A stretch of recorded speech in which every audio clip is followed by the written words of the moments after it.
Welcome to the NintenFusion Podcast, a podcast that fuses past, present, and future Nintendo thought. I'm David, accompanied by my friend Jordan. This year is the Switch's 5th anniversary, so today we are going to look back at everything the system has accomplished, which it's been quite the wild ride the last few years. For real. I don't know if you remember, but people were pretty down on the Switch when it was first announced. Yeah, it was definitely a mixed bag of excitement versus, I don't know if this is going to work out, Nintendo.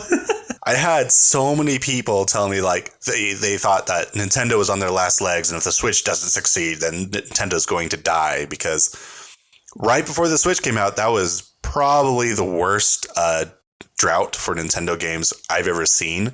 I believe, like, on the Virtual Boys, we were calling it a game famine, not just a drought. Yeah, it was really bad. Like, we were really worried. Nothing was even really coming out for the 3DS, which had a huge install base. If I remember right, our Game of the Year list included Project Guard on it. Yeah, I think you're right about that. It was not a good year. 2016 was terrifying for us. But it was really cool because all of a sudden, on October 26th, 2016, Nintendo just dropped a video on their YouTube channel. And we were like, I wonder what this is about. And it was like titled Nintendo Switch or something like that. And we were like, let's watch this. And it was basically just starting off with a guy in his home playing Breath of the Wild on his TV. And we were like, okay, we saw a little bit of Breath of the Wild footage back at E3 earlier, and we were excited for that because we're like, oh, that's coming out in 2017. It's going to be awesome. And this guy was just playing it on his TV. And then all of a sudden, his dog starts barking like, it's time to go. I want to go for my early morning walk. And it then gives us the Nintendo Switch logo with the iconic snap sound. Though, if you listen to the trailer, the snap sound is actually different than the sound that they play now. It's like they modified it slightly.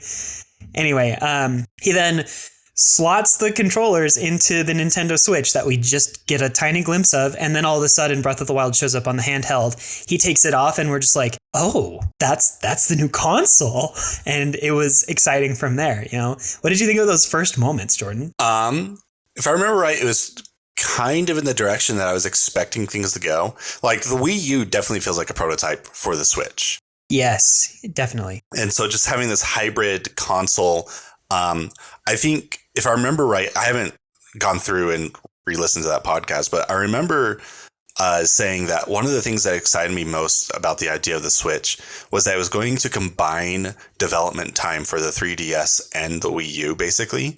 So Nintendo isn't split between two different baskets. Now we had like one console to live and die on. So it would make these droughts feel a bit less severe, because if you in older Nintendo generations, sometimes like their handheld division would be doing fine, but their console division would be going through a pretty bad drought, and they would like flip flop every now and then. Usually the handheld was doing better than the console, though, because games are cheaper on the handheld to develop for. Right, and more people enjoyed having the consoles to take with them places, and the consoles themselves were even cheaper, and I know some people had like more than one, you know, so. Yeah. And so it was one of the things that really, really helped that trailer for that reveal was that, one, like we're seeing more Breath of the Wild, which was like the big hot item. Everyone was dying to know what Breath of the Wild was going to be like. All we had so far was that E3 presentation that was basically just a great plateau. And then they also revealed Mario Odyssey, which was kind of mind-blowing. It wasn't quite as mind-blowing as it was about to be, because we didn't know it was like fully open world. It was just everyone was excited to get 3D Mario. Well, and the thing is the trailer, they didn't give us any information about Odyssey. In fact, the only thing that you see in Odyssey is like the buildings in Tostarena Town and a little bit of the ruins where the bullet bills are. And they did not tell us the name of the game, nor did they tell us that it was a new game coming out, period. All we had for months of Super Mario Odyssey were those images, and the internet was filled with people that were like, this is a whole new game. This is going to be more open world, or maybe this is a return to the 3D form. Like, they gave us no information during that first trailer of Mario Odyssey. Yeah, so it was really exciting for the first party front, because Zelda and Mario early on is a good sign. What was also really exciting was that the third party was going to be interesting because they revealed Skyrim. And now Skyrim was pretty old at that time. It was memed to death. But what was significant about it was this is the first Nintendo system that I think any non-id game had shown up on from Bethesda. Like Bethesda up to that point had been pretty dismissive of Nintendo, and Bethesda was a pretty big deal. The Wii U had like no third-party support. So the fact that we were getting third-party support from Bethesda theoretically at the time was pretty exciting. Yeah, exactly. I knew a lot of people who were like excited to get a Switch just to have a handheld Skyrim. Like that, the idea of being able to play Skyrim on the go, even though it was like what at the time a 5-year-old game, was pretty exciting. Yeah, it was really, really cool. Plus, they also showed off like the NBA, whatever they call those games. I've never played them. So it was also pandering to, the sports games players. They also showed us a clip of Mario Kart 8, which that was a whole nother discussion because we didn't know if that was going to be a new Mario Kart game or if it was just Mario Kart 8 with a couple of new feature improvements. Because again, they didn't give us any information about any of the titles coming to Switch after that trailer. It was like, here's the video, then radio silence. And then they also showed us what would become Splatoon 2. We assumed it was new because they showed off new weapons and stuff, but there were so many people in these camps that were like, no, that's just a port from the Wii U games because the Wii U did horribly, so they're just going to port things over. And then there was the camp of, no, these are all new games, and it turned out to be a combination of the two. It was really quite interesting to see how split the community was in that regard. But it was an incredibly exciting trailer. Jordan and I, in our old podcast, The Virtual Boys, recorded literally 8 hours after it dropped when we had all finished with our classes for the day. And we could not contain our excitement. It was such an exhilarating experience to be part of that as Nintendo fans that had suffered through the Nintendo famine.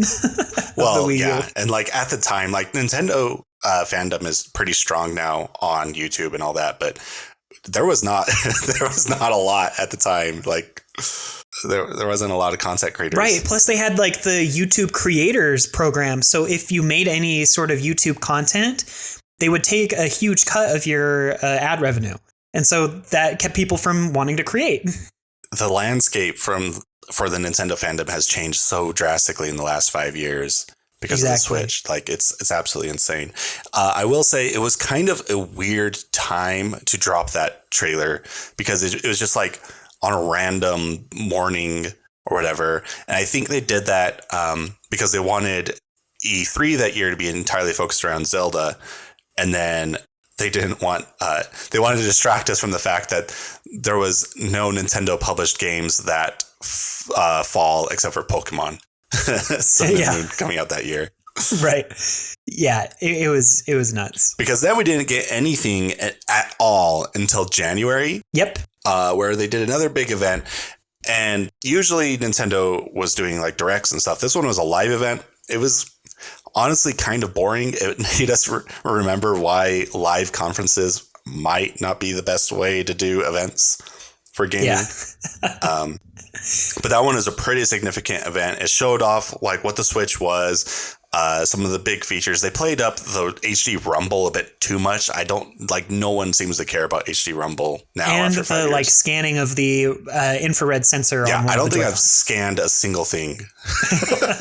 Yeah. Just real quick, Jordan, do you remember that night when we saw that presentation? Yeah, I remember it. We had gone to your apartment, and it was after we went to go see the One Piece movie in theaters. Yeah, it was pretty chaotic because, so the One Piece movie had just come out. We went and saw it, and it was literally like we raced home because it was like 10 minutes after the end of the movie or whatever. And then as soon as the presentation was done, we're like, this is big. We have to get on like immediately, try and get a console. And it was sold out everywhere. It was impossible to find any pre-orders. Awful. Because then they announced it was going to come out in 2 months. Or it was like 6 weeks. Yeah, it was so fast. I was so mad. I actually didn't get a pre-order myself. I had my grandma get on while I was in class and had her pre-order it for me because she could sit there. What I did was there was no pre-orders, and I was just like, well, I'll just try my luck. And so like around 7 a.m, I went to a GameStop nearby my house. And there was no one outside. It was like 20 degrees outside. I just had a blanket with me or whatever. And I just sat out in front of and I was like, well, great. I'll just sit and wait for the store to open in an hour with a blanket. And as soon as I walked up and like sat down in front of the door, like 20 Nintendo fans jumped out of their car and I was forming the line. They were just waiting for someone to make the first strike, I guess. Well, glad it was you because that probably locked in your chance to get it. There were people really angry at me that I situated myself at the front of the line. I was just like, you guys didn't go like the full mile. Like you stopped at the 99% mark. Who cares if you're here? I'm at the door. Everyone knows that the door is the start of the line. Sorry. Had they never hunted Amiibo before? Like even at Target, you had to stand at the door to be in line. Yeah, so I was able to get a launch Switch along with the collector's edition Zelda Breath of the Wild, which was very exciting. I still use the case from that Breath of the Wild collector's edition. Yeah, I unfortunately did not get the collector's edition of Breath of the Wild. Those were all gone by the time I was able to get my hands on a pre-order of Breath of the Wild. But I also have a day one Switch, though mine arrived, I think, 2 days later. Because the console came out on a Friday and it wasn't shipped to my grandma's house until Sunday. So I had to wait in agony. Or no, it shipped the same day, I believe, but I couldn't get the console until after the Friday evening when I could actually drive up to her house because I had an exam that day. But no, yeah, like it was such an exhilarating experience just having a Switch. Even just powering that sucker on day one or whatever was just like, ooh, new Nintendo console. It was the most excited I've been to get a new console hardware since probably the Wii, honestly. I remember getting the Wii was pretty hype when I was young. Just because the Wii was so revolutionary at the time and it felt like the Switch was going to be that again. I didn't even bother getting a day one Wii U. And I'm a diehard Nintendo fan, so that's a bad sign, right? Like, yeah, I didn't either. We didn't get one for a while, actually. But yeah, it was so cool.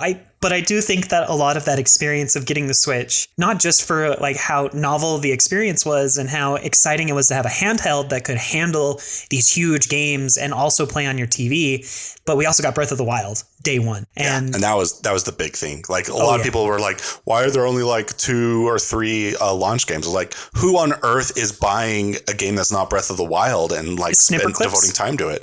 Like, I remember when it came out, Snipper Clips was fun. I like Snipper Clips. We'll get onto that later. But I remember like for the first like few weeks, there was a like over 100% installment rate for like Breath of the Wild users on Switch. It was like 107%. It's like more people were buying Breath of the Wild despite not being able to have a Switch yet in anticipation of getting a Switch.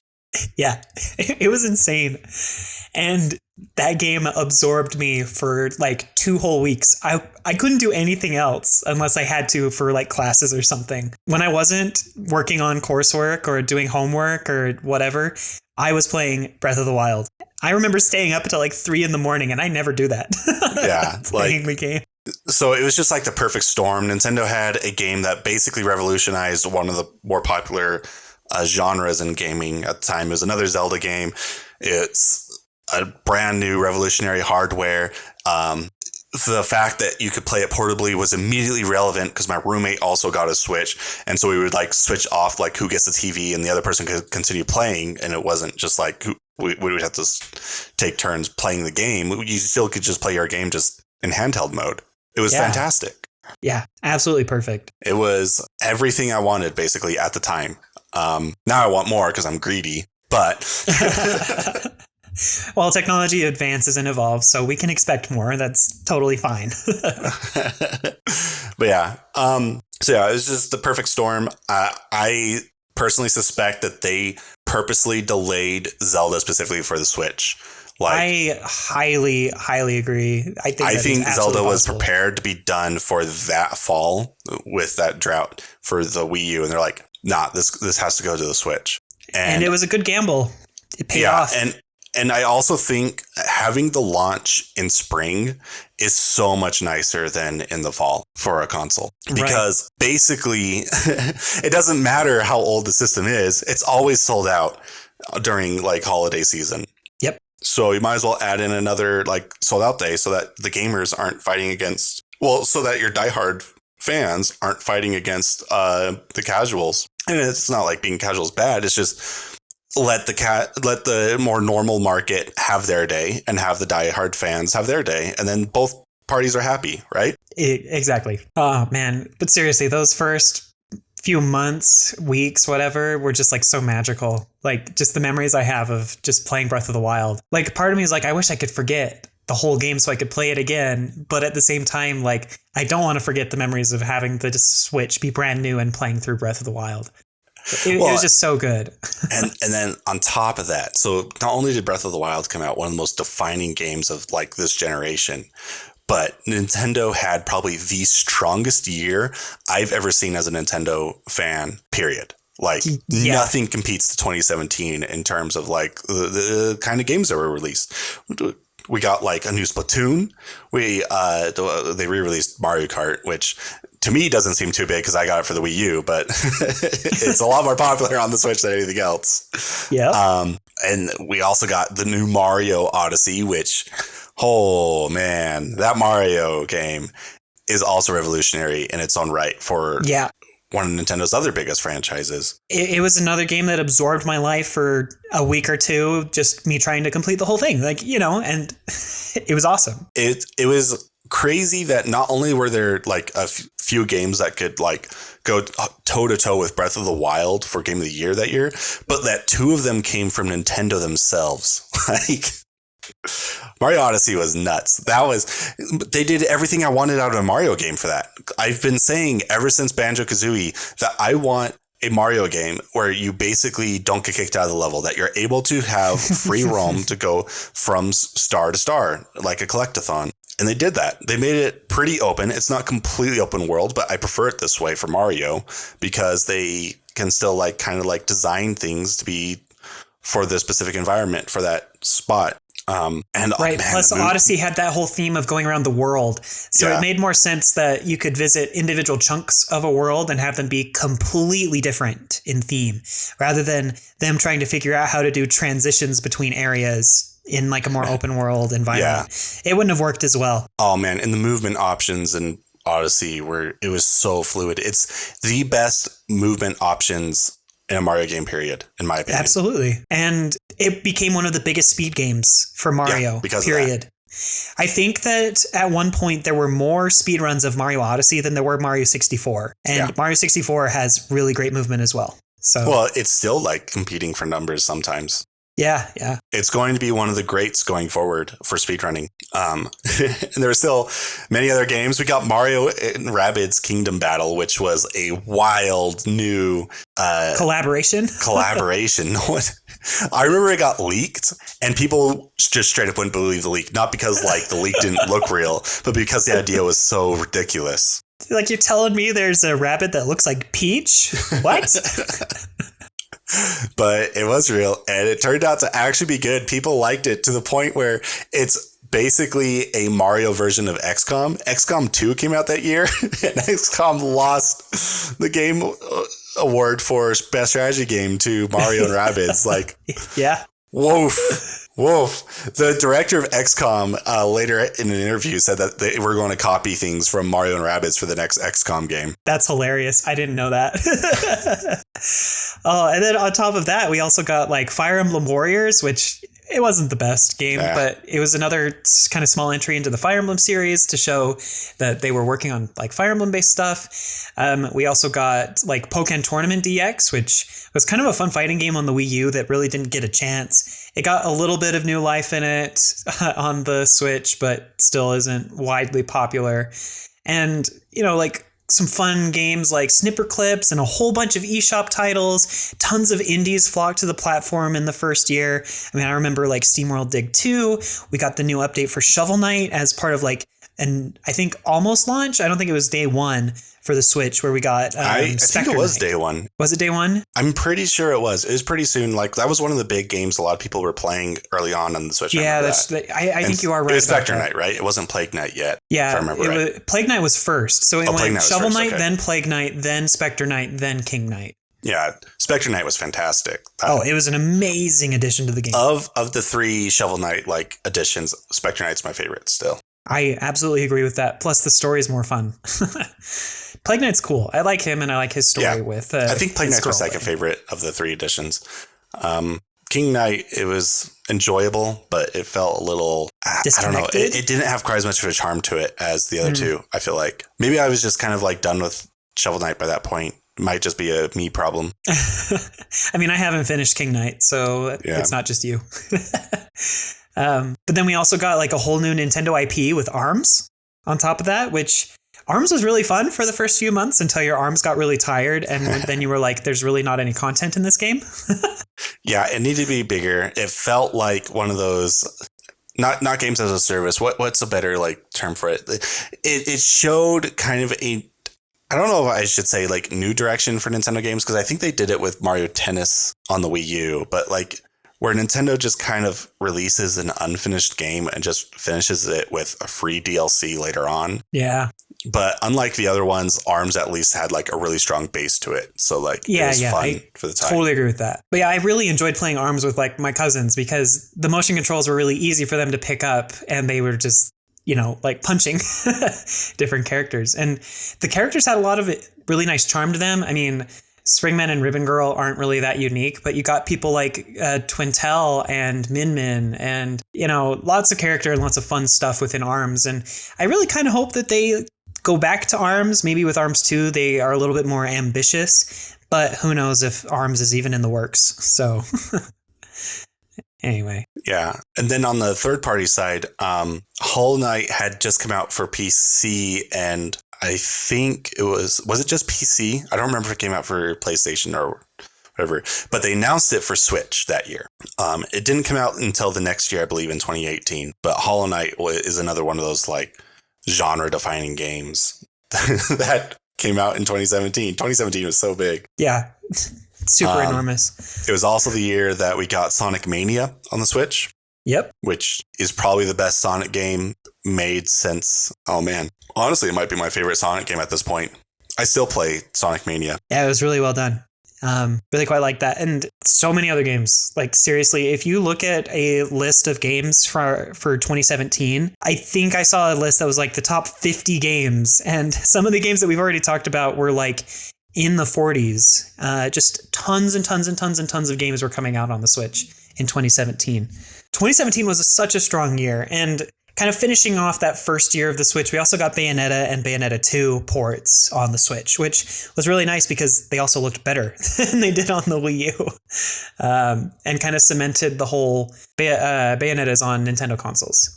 So beyond that, I can't really think of anything else that was super important about 2017 beyond Breath of the Wild winning Game of the Year and Mario Odyssey like also getting a bunch of praise.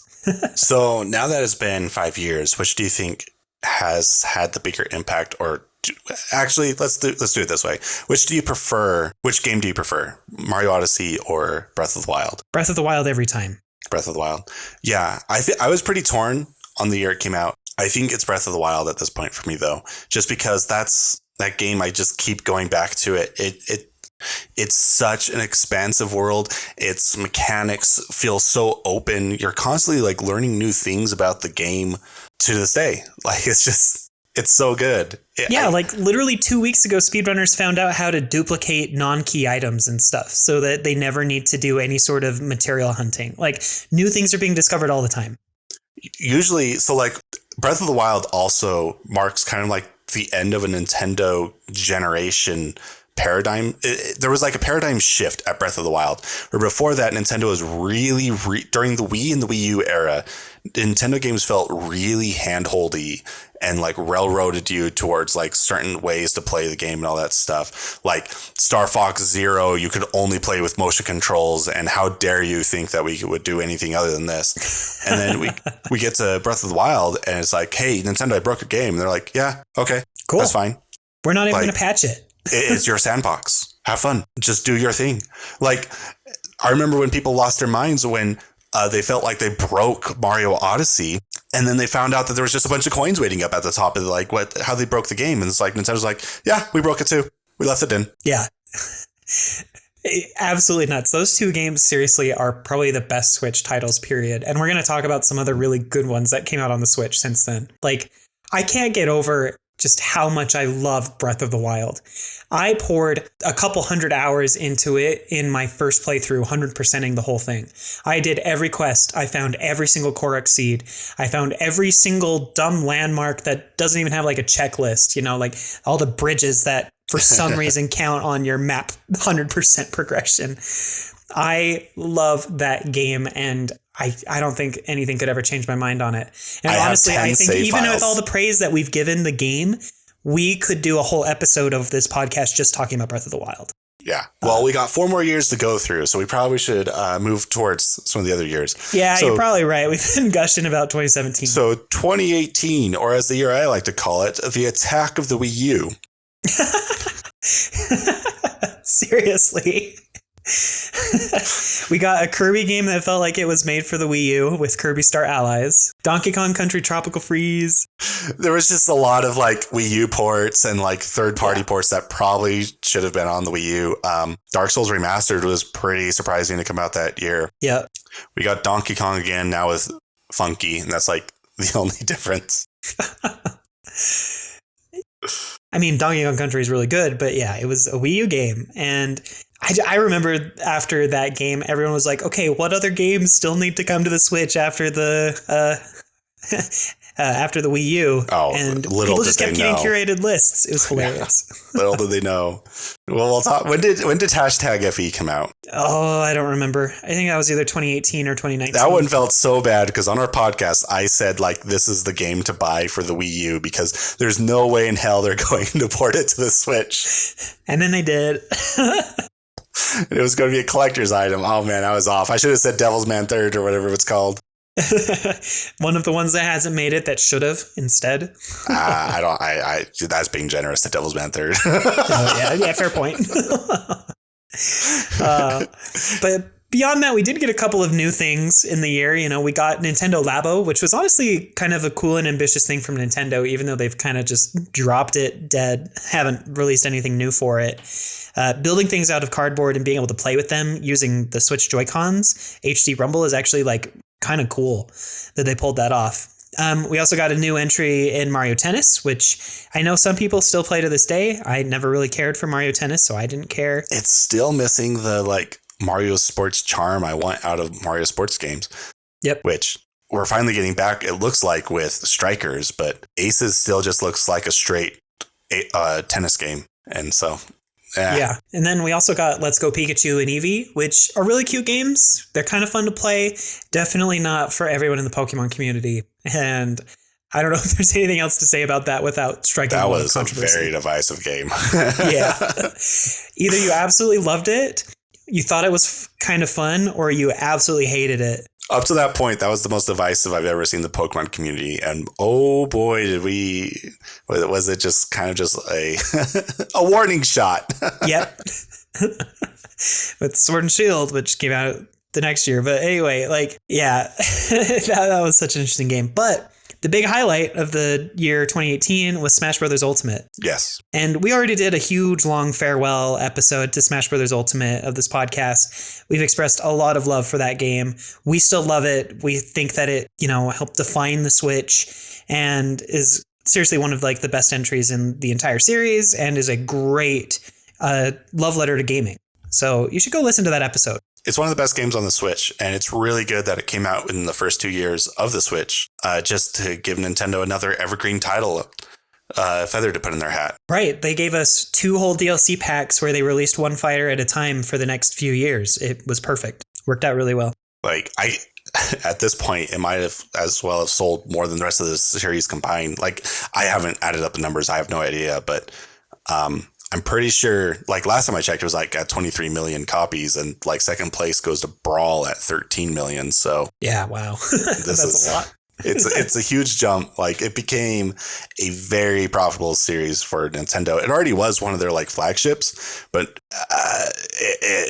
it's like one of their like monster flagships at this point, along with Zelda, Pokemon, and Mario. Yep. And Animal Crossing. Can't forget about Animal Crossing. Right. I mean, you don't get a Switch without getting either Mario Kart or Smash Brothers, or both. I just don't see a reason. If you have any friends at all, you get either of those games or both. And Smash Brothers Ultimate is just a fun game that's easy for everyone to pick up. My little sister still plays it, and she doesn't play video games at all. And it's just really fun seeing all the characters all together. And the things that they've added to the game over the years just make it absolutely fun and incredible to play. So yeah, but we already have an episode on this, so we probably should move on. Yeah. But yeah, 2018 was the year of the Wii U returns and a couple of interesting, fun little titles. We probably should do a bunch of these. Obviously, I rate 2017 a 10 out of 10 year. I agree. I give it a 10 out of 10. So 2018, what would you rate it? There wasn't a ton for me beyond Smash Brothers, and Smash Brothers is holding it up. So probably an 8 out of 10 from me. Yeah, I would say an 8 as well. Like, Smash Bros was huge, but Smash Bros came out in like the last few weeks of 2018. So yeah, if it came out like in the summer, it wouldn't matter. Like, it was enough content it would have been enough content to have me like satiated for that whole year. But there was a lot of ports, and not just from Nintendo, but also from third parties, because third parties, I don't think they like expected the Switch to be. They didn't expect it to be this huge success. And so when 2017 rolled around and the Switch just came out guns blazing and doing really well, I think everyone was kind of scrambling to try and get something on the Switch to start like generating revenue off of it. Yeah, absolutely. So you could absolutely see that happening as they were like, oh yeah, this game's also coming to Switch now, or this game that came out 2 years ago is coming to Switch. It just happened all the time in 2018. Which year was Skyrim and Doom? Were they both? I think Doom was 18 and Skyrim was late 17. Okay. Like, they didn't confirm Skyrim for ages. They were like, oh, cool, Skyrim's there. And they're like, we don't have plans to bring it to Switch. Yeah. This is where I picked up Doom, honestly, and it's what got me hooked on to the Doom series. So that was a pretty big moment, for me at least. Yeah. I still haven't played them. I probably should. I think I'd like them. But anyway, so that's 2018. 8 out of 10 for both of us. Cool. Moving on to 2019. 2019, just as a little overview, had some really awesome titles and then some somewhat disappointing or not as impactful titles as we would have hoped. Some of the like more impactful ones, at least from like maybe not necessarily our opinion, but definitely from the fandom at large. Fire Emblem Three Houses came out in 2019. We got like Link's Awakening. We got Luigi's Mansion, which was absolutely huge. Luigi's Mansion 3. Pokemon Sword and Shield also came out that year. Super Mario Maker 2 came out, even though there has been like a serious lack of content when it came to that game. We were hoping that they would like update it more as we went on. We also got some interesting titles like Yoshi's Crafted World, which had a lot of potential, but didn't quite nail it, I think.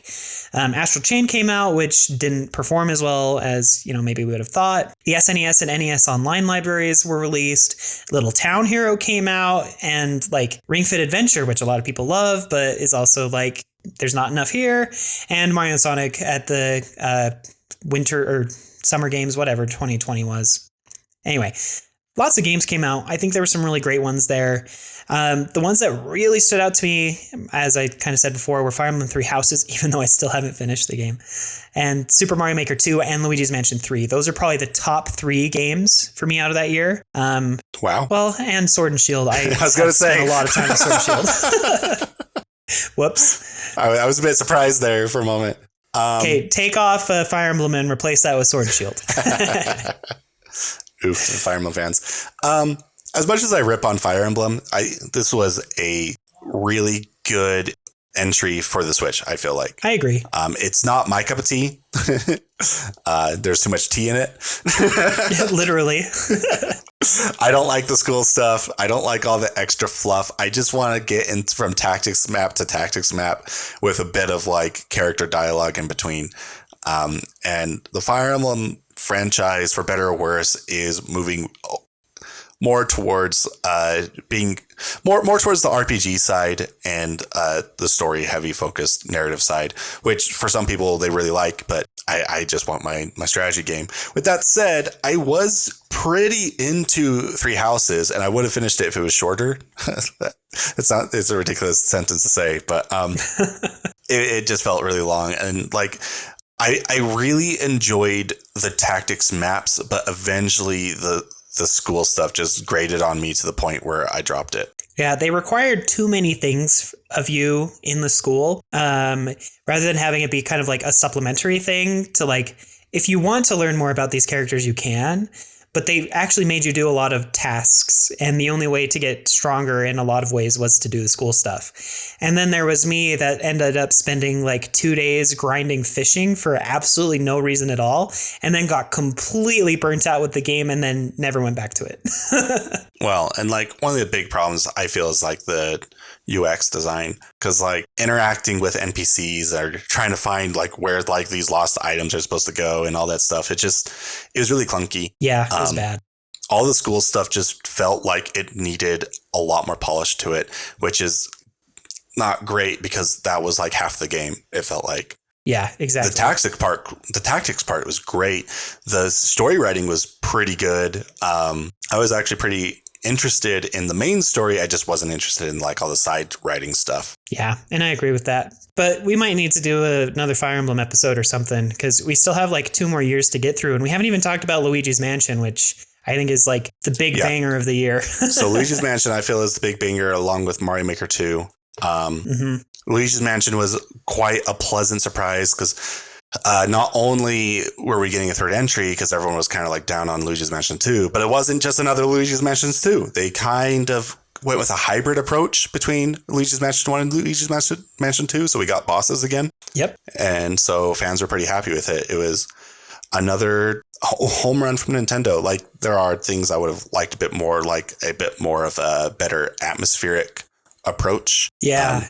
It was a bit cartoony, which is fine. Like Mario franchise is a cartoon franchise. And the only reason why I say this is because the atmosphere of the first game was one of the reasons why I love it so much. I totally agree with that. The ghosts legitimately scared me, though that might have been because I was young.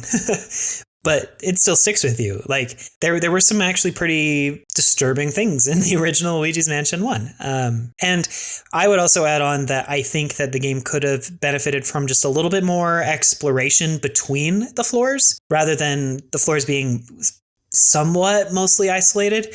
There was a point where you had to go chase that dog back through like all of the different floors. And there were parts that did some of that in between floors. But they really kind of zoned in on each floor as its own piece of the story. And I would have liked a little bit more like open mansion exploration in some ways, even if they did lock me off from certain things. But like having the elevator buttons just be entirely locked away from me because I had to beat the boss to get it was like, why? They also made money kind of feel pointless in that game. Yeah, absolutely. So like all you could buy was just stuff to find like more money. Yeah, pretty much. Either way, the game was absolutely gorgeous, really fun to play, and a banger. And yeah, despite not having the atmosphere I want, like the animation quality was phenomenal. Next Level Games are a very talented studio, and it's definitely a good thing for Nintendo to have them be part of the team now. Yep, as first party devs. So really excited to see that. We also got, I guess we already talked a bit about Mario Maker 2, but I actually kind of got sucked into Mario Maker 2 just because the handheldness of the Switch, it just gave me more time to be able to do stuff with Mario Maker, whereas with the Wii U, I had to be at home. So with Mario Maker 2, I could play it on the train, and that was huge for me. And so I think play I put those small chunks at a time, build if you wanted. It was really well done in that regard. Yeah, and so I think I put more time into Mario Maker 2 than Mario Maker 1.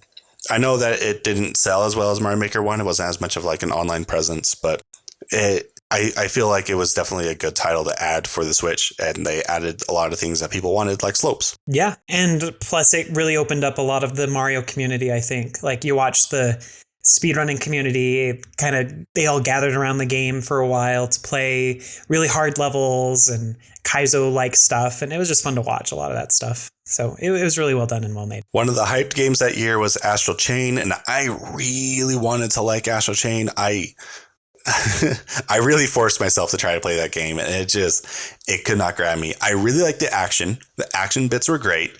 The story was kind of losing me, and the detective stuff sucked. Like, really, really sucked. I couldn't stand just how much of like an absolute crawl that game like slammed into during those moments, and how long they were. Yeah, and I never played it, so I don't really have an opinion. It just feels like another one of those games where it didn't quite know what it wanted to do.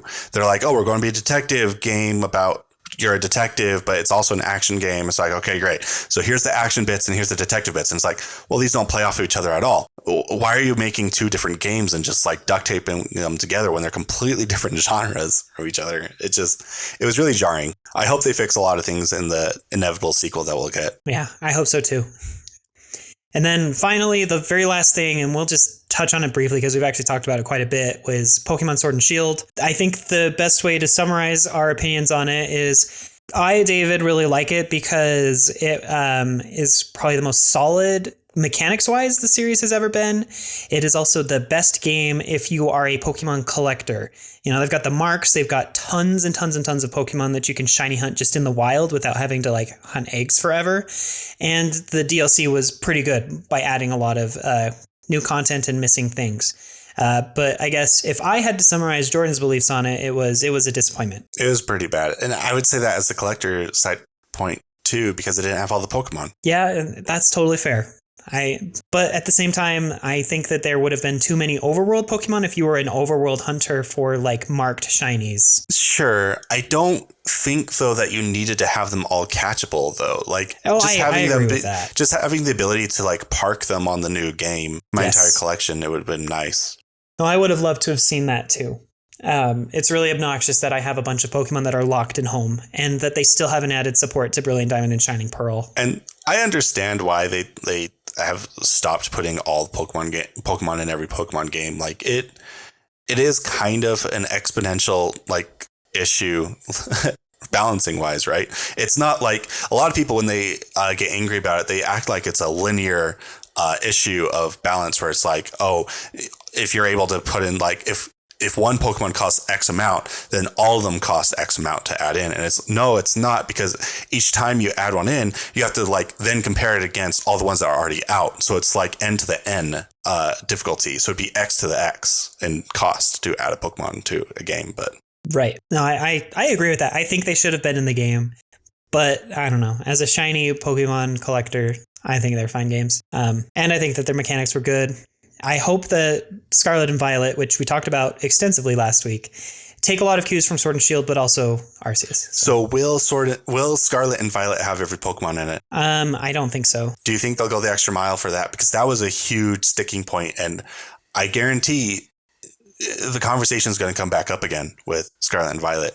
If it's they might bring them all back in. But I imagine that they will have bans at least in the competitive realm, so they don't have to worry about too much balancing. And they definitely will not all be available to catch. That was the other thing that was so like when they said all the Pokemon are going to be there. One of my like things like, well, at least competitive wise, we won't have too many legendaries. Hopefully, like we can bring down the power creep. And no, the power creep is at like the highest it's ever been. Yeah, because Zacian is a monster. So it didn't even like solve that problem, but whatever. Like they could have just banned Zacian. Anyway, I don't want to talk about VGC too much. It pisses me off. Anyway, so what would you rate 2019, Jordan? So at the time I was pretty down on it because I was still off the high on 2017. But looking back at it, I think it was a pretty good year. There wasn't anything like groundbreaking for me, like Smash or Breath of the Wild or Mario Odyssey. But we didn't even talk about like Link's Awakening remake or even Ring Fit Adventure, which is a game that I've actually put a good amount of time in. I'd probably say an 8 as well. This one was a lot more spread out than 2018 and never hit as high of highs, but you didn't have as many lows. Yeah, I agree with that. I would also give it an 8 out of 10. I mean, Sword and Shield, Luigi's Mansion, and Mario Maker definitely yanked the whole year up. I didn't really care too much for some of the other stuff like Yoshi's Crafted World or Astral Chain or Little Town Hero. And I never got Ring Fit Adventure. So, I kind of skipped out on quite a few titles that year. But the games that did come out, I really enjoyed. And I totally respect all of the people that enjoy the games that I didn't pick up. So I do think it was a pretty solid 8 out of 10. Then we have 2020, which had some good stuff. A couple of huge games that at least sold incredibly well and are definitely loved. A game that I for sure definitely love, but then some, maybe not disappointments, but rather like the year didn't have as much as the previous years because again, 2020 was when the pandemic hit. So they had to postpone and delay a lot of different things. So here's my conspiracy theory. I don't think they postponed anything. Oh, really? I think it was planned to be a drought and the pandemic just became an excuse for it. Fair enough. I mean, it's likely. I mean, given how far along these games would have had to have been to come out, yeah, that's possible. But I mean, like some of the games that we got were like the Mystery Dungeon Rescue Team re-release, which was right before the pandemic, which I know a lot of people loved, but everyone wanted it to be the other game. It's the wrong Mystery Dungeon. Mystery Dungeon 2 is the good one. Give me that one. Well, I know some people that liked it. I never played it, and I didn't pick it up on Switch. So sorry, don't have an opinion there. Just before the pandemic really locked things down, we got Animal Crossing New Horizons, which enormous game, at least in terms of sales, and it changed up the series a lot. Yeah, and it also came out the same day as Doom, so all the like Isabelle Doom guy memes are pretty fun. Yeah, that was pretty funny. I still wish that they would at least add like a rabbit named Daisy to Animal Crossing and have like a bunch of like heavy metal like Doom merchandise stuff in their house. That'd be pretty great. But like Animal Crossing was all anyone would talk about for months. Everyone had it. It made the Switch sell even more than it already did because it got more of the casual scene in because they're like, oh, Animal Crossing, that looks nice. Everyone wanted to escape the current world to a more playful one, I guess. More playful one that had more chores, but was more charming. And one that you had full control over because, the game finally lets you do whatever you wanted to your island. You could move houses around. You could destroy bridges and move rivers around, basically do whatever you want, put furniture outside. It was a huge leap forward for the series. And even though a lot of the content, like a lot of furniture from previous games was missing, it didn't really feel like it was because we had crafting, we had the cool vibes and some really interesting new villagers. And I just think it was really good. I spent a lot of time playing the game. A lot. So definitely up there for me. We also got a remake of Xenoblade Chronicles, which, what is this, the third release of the game? It's a pretty big, notable game just because like it took a fan movement to get the game to be released in North America on the Wii. And then it came out for the new 3DS as a new 3DS exclusive, which I don't think was too big of a seller just because of how like you had to have like the specific model of 3DS for it to even like work. Right. And then so now we have it in HD on a really popular console, and Xenoblade franchise is at like the highest popularity it's ever been. So I hope it did well. I imagine. Yeah, I don't know the actual numbers, but I absolutely loved it. It was actually the first time that I wholly 100% completed that game. It was so much fun.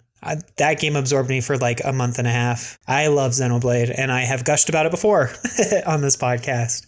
But I mean, it was so good. And it looks really pretty, and the music, they redid a lot of it, so it was really good. And I'm just excited for Xenoblade Chronicles 3. So definitely one of the high points of the year for me. Yeah. This year was also the, 35th anniversary? Was it 35th anniversary for Mario? I don't remember the number. Yes, I believe it was 35th. Okay, yeah. And so we got Paper Mario, Origami King, and then also 3D All-Stars, which was a pretty big collection of 3D Mario games. Both had their own controversies. Yep. A little bit. Paper Mario just, man, those games have no personality left to them anymore. It had some fun dialogue, but there are no unique characters beyond Mario and I guess his companion in the game. Yeah. Everyone else is just a Toad or a Bomb-Omb. Yeah, I was a bit disappointed with Origami King, but oh well. I guess Paper Mario is just not going to ever return back to its height, at least not with like the direction that not with like the creative hold that they have on it at the moment. So right. Whoever is like choking the franchise, it's not going to be until they finally release their choke grab for it to really get going again. Right. 3D All-Stars, people were pretty upset because they said that it was only going to be around for a year, and then that's it. Yep. So if you didn't get it, you don't got it unless you can find a physical copy of it. Which I imagine it might not be too expensive right now because it was printed pretty heavily for that 1 year. It really was. So I think I could see it becoming expensive in the future because it was a pretty decent deal getting Mario 64, Mario Sunshine, and Mario Galaxy. I kind of wish I had Galaxy 2 just to kind of round things out, but I understand why they didn't. Yeah, because Nintendo likes to kind of hold on to what they value their games to be. So, and they were up-resed to HD. So that's nice. And we got our first look at the Wii emulator that they have in the works. Or I guess finished in the works. That they're probably optimizing for other games because it's a pain. I imagine we're going to see more of that emulator that they used for the GameCube for Sunshine and the Wii for Galaxy for future games. Yeah, I agree. It makes no sense to spend the hours building it and then not use it. Well, it still makes sense because like 3D All-Stars definitely like funded that project. Oh, absolutely. Like it paid for it. So here's hoping that like other series, we won't see Zelda because they actually did full blown HD remakes of the GameCube and Wii games. But maybe we'll see some other series and use that as an excuse to gauge interest in new games or something. They were fine, kind of nice games, except that I really wish that they used the earlier version of Mario and not of Mario 64. And not the one that patches out backwards long jumping, because that just made that version of Mario just infinitely less fun. I think they were. I don't think it was nefarious on their part. They just chose that one. Yeah, because they didn't use that ROM in the NSO release of the N64 emulator. I could just see like Nintendo just being kind of a bit out of touch that the backwards long jump one is the fan favorite. Like it probably just wasn't even on their radar, to be honest. Yeah, probably not. So, but anyway. So then they closed up the calendar year 2020. Our years are March to March, but the calendar year ended with Age of Calamity, which I've expressed my distaste for the Warriors franchise before. I definitely played it and I wanted to finish it, but then I stopped playing it because I got bored of the same repetitive combat and I just didn't want to spend my time doing it anymore. I think that it's probably the best Warriors game, except for maybe Hyrule Warriors, the original. I think it's really fun if you like that kind of repetitive gameplay, and there's really good like skill trees, and it's fun to see the characters of Breath of the Wild kind of isolated from the rest of the series in a Warriors game. But the fact that it's like fan-on canon that's not canon and just a fan-made story is like, yeah, never mind. I do not need to actually watch the ending cinematic. And then we ended the fiscal year with Super Mario 3D World Port plus Bowser's Fury. And this was completely off my radar because, one, 3D World is my least liked Mario game ever made. And two, it was going to be another port. And I just thought they didn't like give a whole lot of information of what Bowser's Fury was going to be, I feel like, until like a week before it came out. Yeah, pretty much. And Bowser's Fury, despite being just like an add-on to a port, is one of my favorite Mario games ever made. It's not up there with Mario Odyssey yet, but I think the only thing that's really holding it back is that it's on the 3D World engine, which is the worst Mario engine ever made. Right. If it was made on the Odyssey engine with the Odyssey movement, it would be pretty rad. It'd be better. Anyway. And that's just my opinions. I know there's a lot of like 3D World fans out there. I just hate how like it feels really slow and sluggish. You don't have a lot of like creative freedom with your movement options, and there's a lot of like stop and go. Like you stop pretty fast in that, and it's just it's slow. I don't know. I've never really dug 3D World. The camera angles are weird, although they gave you free roam camera, if I remember right, off of Bowser's Fury, so that really helps it. And the other thing that could have helped Bowser's Fury is maybe being on a better system. So like this was the first game where like the Switch started feeling like really showing its age, right? Like we're now at the end of year 4 and end of year 4.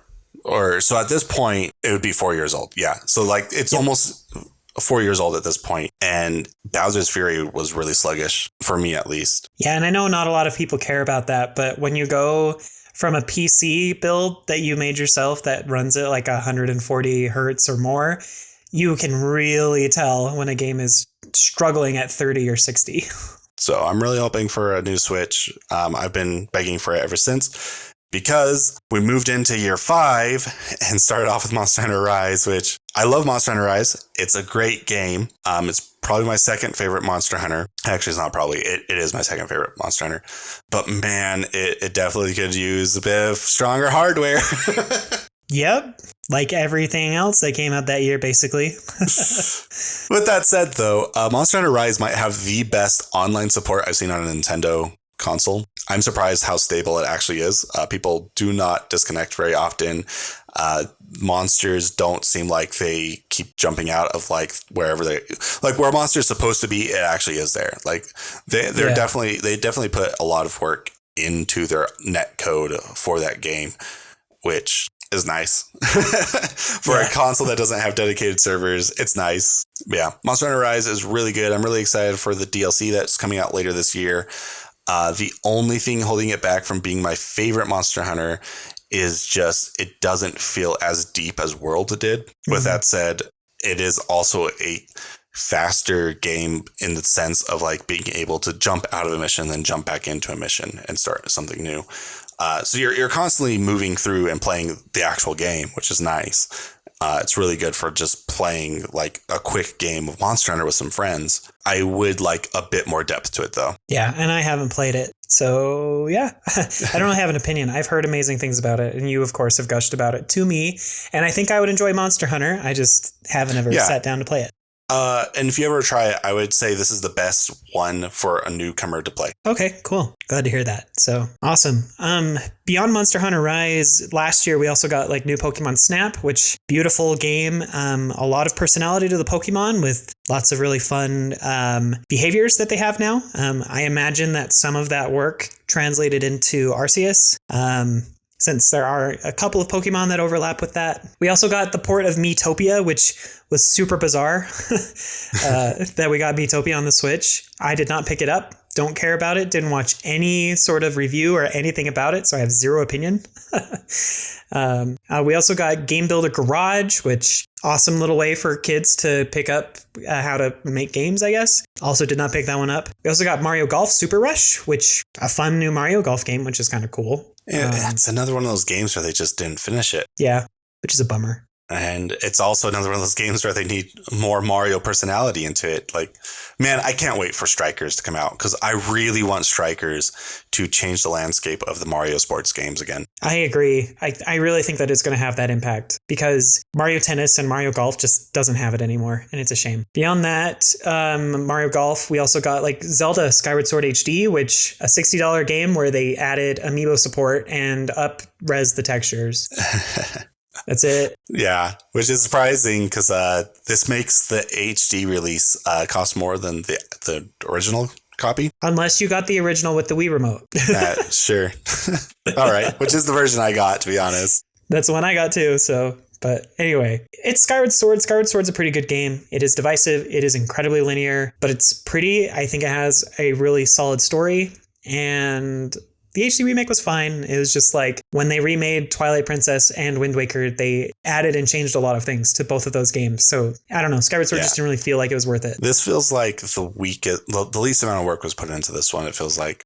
Yeah, for sure. And it also kind of sounds like this was kind of a game that like they were testing with for the Wii emulator. Like, I don't think this game's actually an emulated game. It is an HD remake, but I'm sure a lot of the technology of like getting the motion controls of the Wii to function on the Joy-Con, a lot of the work was probably shared between the Wii emulator and this project. That's a really good point. I hadn't thought about that. I'm sure that's the case, though.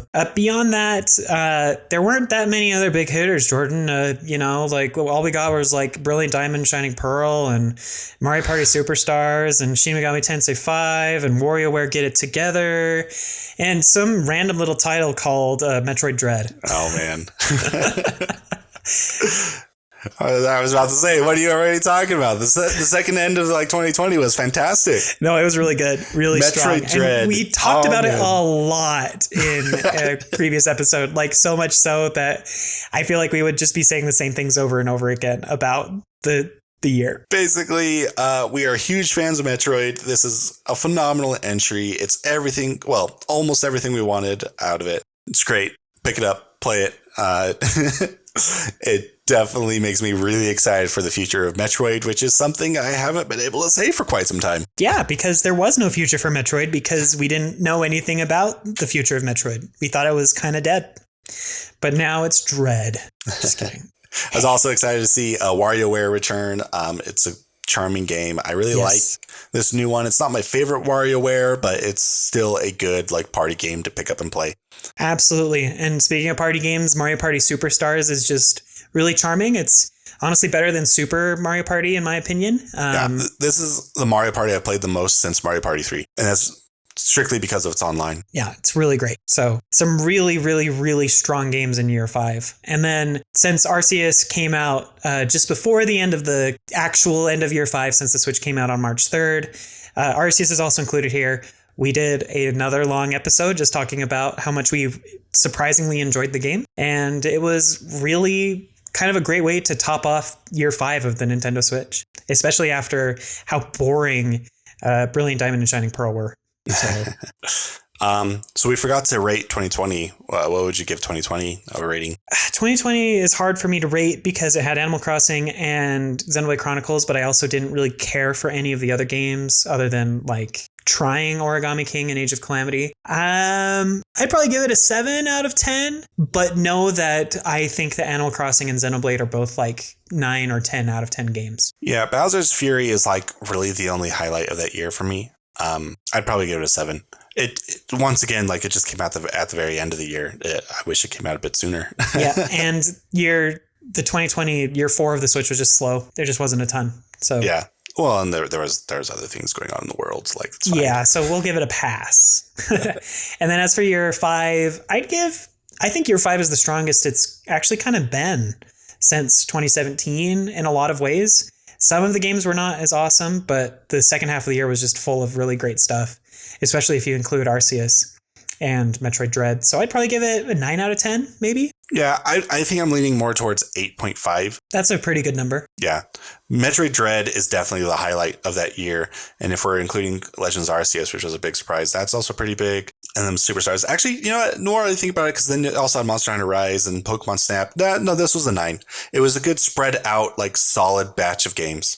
Yeah, you've got a good point. I think I'd raise mine up a little bit as well. Maybe 8.5 or a 9. It's hard for me to say for sure. I'm really bad at assigning numbers to reviews unless I absolutely love the game like Metroid Dread. But yeah, so that's kind of like the entire past of the Nintendo Switch, the 5 years that it's been out. The Switch has had a fantastic life so far. I think it has some of the best Nintendo games ever made on the console, which is saying a lot because I love so many different Nintendo games from across the years. Yeah. Especially, I mean, it makes it easy because the Switch actually has a lot of games from past consoles on it. So it works out, especially with like the Mario All-Stars release and a bunch of the Wii U games actually showing up. But I mean, the last 5 years have been really great. I still don't think they've been able to top 2017 in my mind, even though we've had incredible games since then. And I'm really excited for the future to see what Nintendo does. Yeah, this is definitely the year that has the highest chance to beat 2017. Absolutely. So we've already talked about it, but I'm really looking forward to this year. I just hope Zelda Breath of the Wild 2 is not getting delayed. I hope so too. Plus, we're hoping for potentially Metroid Prime making some sort of appearance. It's probably not going to happen. I could see them announcing Prime 4. Yeah, showing us a trailer with some sort of release date. I don't think it's coming out this year. At this point, I don't even know. I don't know if it's coming out on the Switch. Right, good point. We also have Splatoon 3 confirmed. We just got Arceus, and we're getting Scarlet and Violet, and a bunch of other titles that we're sure are in the works. So I think this year will be pretty good, and I think the last few years of the Switch's life will be great. I really do hope, though, that they surprise us, or at least kind of backpedal on their statement they made earlier this year that the Switch is only like halfway through its life cycle, and actually give us a Switch Pro, or even better, the Switch 2. So they do this at the end of every single generation. Now, admittedly, I don't think this is the last year of the Switch, just because we're still in the chip shortage. Right. So I don't think they're going to move us to the next generation until like they can secure a very large allotment of chips. So it might be a longer generation than normal. Usually console generations are about 5 years.